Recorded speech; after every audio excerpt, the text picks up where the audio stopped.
Mesdames et messieurs, bienvenue à nouveau aux archives de Saint-Maur, au cœur de l'antique abbaye de Rochefort-des-Brumes. Aujourd'hui, notre périple nous conduit vers les contrées envoûtantes de la Vendée, où nous plongeons dans l'obscurité fascinante de la légende Garache.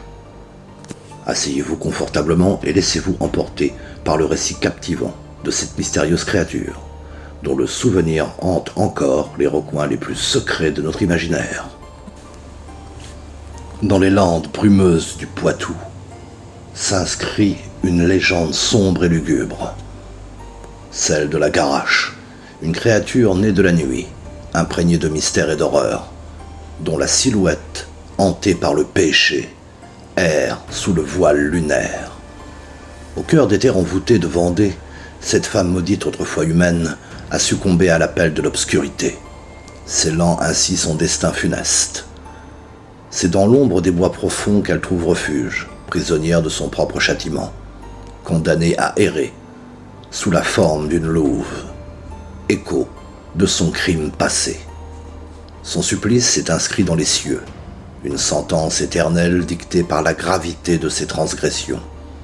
Chaque nuit, elle est condamnée à revêtir la peau de la bête, à arpenter les sentiers tortueux de sa culpabilité, jusqu'à ce que les ténèbres elles-mêmes se retirent et que l'aube blême efface son ombre déchue.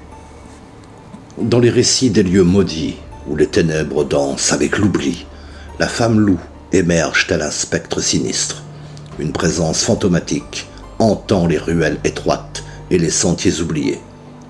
Son ombre silencieuse glisse entre les pierres anciennes, témoin muet des tourments passés qui imprègnent ces lieux abandonnés. Parfois, elle revêt le voile du mystère, une figure drapée dans un linceul lugubre. Écho des âmes égarées, cherchant refuge dans l'obscurité. Telle une sorcière des temps anciens, elle se métamorphose à volonté, prenant tour à tour l'apparence d'une chèvre innocente ou d'un cochon aux yeux perçants, traquant sa proie dans les méandres de la nuit. La Garache, créature malfaisante et insaisissable, tisse sa toile de terreur dans les recoins les plus sombres de la nuit. Sous le voile de la sorcellerie, elle arpente les bois obscurs, glissant entre les ombres comme un spectre avide de proie. Les nuits de pleine lune sont son royaume, où elle danse avec les ténèbres et chante le chant funeste des âmes perdues.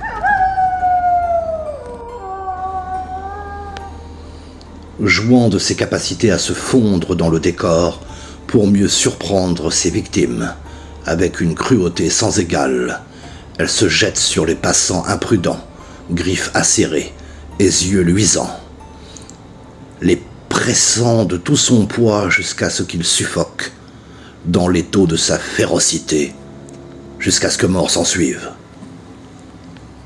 Mais la Garache est aussi rusée que redoutable. Parfois, elle se métamorphose en une forme inoffensive, un chaton ou un lièvre espiègle, attirant ainsi les enfants innocents dans son piège diabolique. Sous son masque de douceur, elle les entraîne dans les méandres des bois maudits où leurs cris de terreur se perdent dans l'obscurité impitoyable. Ainsi, la légende de la Garache persiste, s'enroulant autour des superstitions et des peurs ancestrales. Une ode macabre à la fragilité de l'âme humaine face aux forces obscures qui hantent les confins de notre monde. Dans les récits captivants de l'abbé Ferdinand Baudry, les nuances sombres du folklore prennent vie, révélant les facettes complexes de la condition de la Garache. Entre les ombres des paroisses endormies, deux figures émergent, chacune portant le poids de sa propre pénitence. La Garache assautée, agile et insaisissable, traverse les ténèbres, en un balai aérien, sautant par-dessus les obstacles qui jalonnent son chemin. Mais même dans sa grâce fugace, elle est enchaînée par la condamnation éternelle, condamnée à errer sans relâche dans un cycle infini de repentir et de souffrance. Pourtant, la cruauté du destin réserve une autre forme de tourment à la Garache à percer.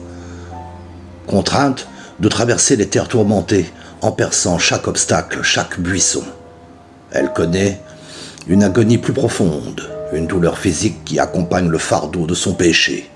Chaque épine, chaque ronce déchirant sa chair, Chaque goutte de sang versée est un rappel cruel de sa culpabilité.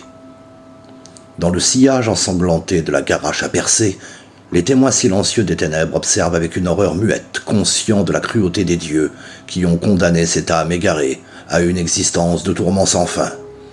Car dans ce monde où la frontière entre le bien et le mal est aussi mince qu'une lame de rasoir, même les créatures les plus monstrueuses portent en elles une lueur d'humanité, prisonnières de leur propre désespoir.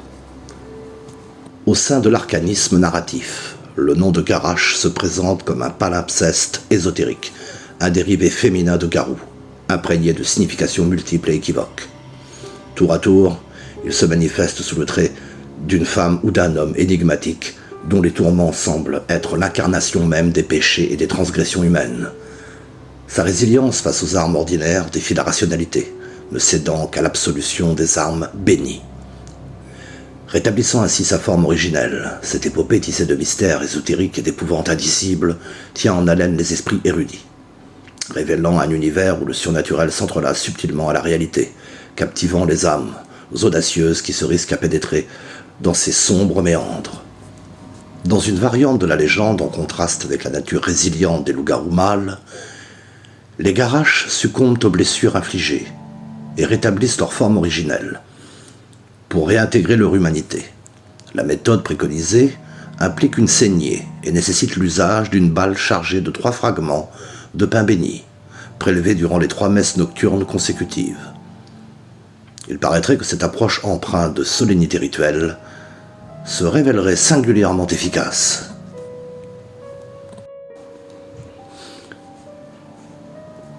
Certains récits suggèrent que la malédiction des Garaches n'est pas nécessairement éternelle, mais plutôt soumise à une durée proportionnelle à la gravité des actes commis.